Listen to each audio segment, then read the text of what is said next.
Leçon 27, il va y avoir plusieurs pages pour la leçon 27. Là, nous sommes leçon 27, première page, qui est page 4.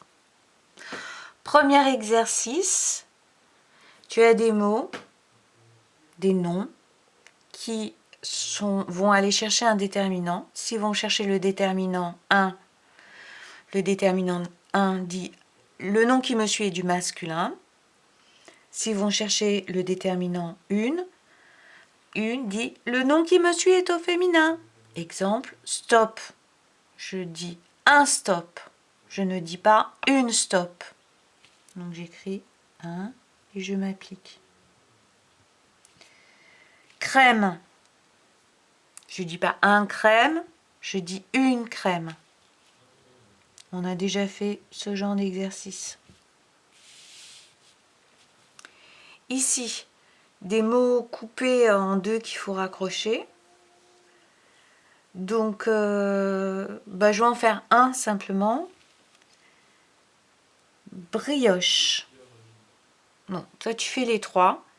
Et ensuite, il y a une petite nouveauté, c'est que quand tu as trouvé les trois mots, tu dois les écrire. Alors, dans l'ordre que tu veux, il y a marqué 1, 2, 3, mais tu les écris dans l'ordre que tu veux. Donc ici, j'ai trouvé brioche. Je fais attention, mon B, je ne l'écris pas en script, je l'écris en cursive. En plus, j'ai un R. C'est pour ça que j'ai choisi brioche comme exemple, parce qu'il y a br, i.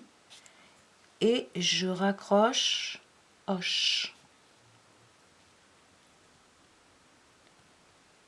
Brioche.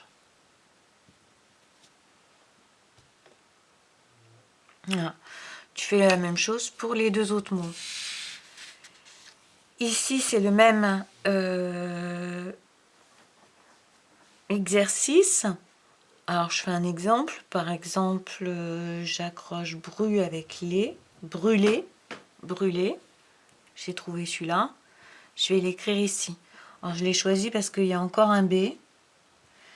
Et que le B, tu fais attention de le transformer du script au cursif, c'est-à-dire comme ça. Ensuite, il y a un R, comme quand on écrivait septembre, octobre, novembre, décembre. Brûler. Ensuite, il y a un accent pour faire et, sinon ça fait brûle. Et puis, brûler, il y a un accent circonflexe, ça s'appelle, hein, sur le U. Brûler.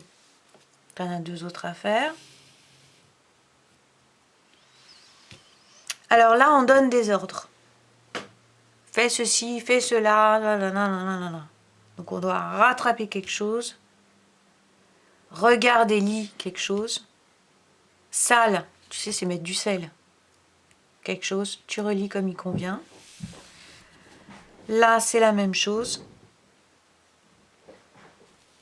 Donc je ne dis rien, c'est de la lecture et de la compréhension. Et le dernier exercice, tu as des trous. Alors là, les trous, c'est une lettre qui manque, soit un L, soit un R. Puisque l'on travaille, dans la leçon 27, on travaille lorsque deux consonnes se suivent, donc des, pune, non, il manque une consonne, soit un L, soit un R. Attention, c'est pas plume, hein, c'est une, pune, alors il manque le R. Donc, tu ajoutes juste le R, des prunes. Des prunes. Tiens, regarde, plume, il est là. Là, ce sera une plume. Donc, tu choisis bien. S'il manque un R ou un L, il faut écouter et bien lire.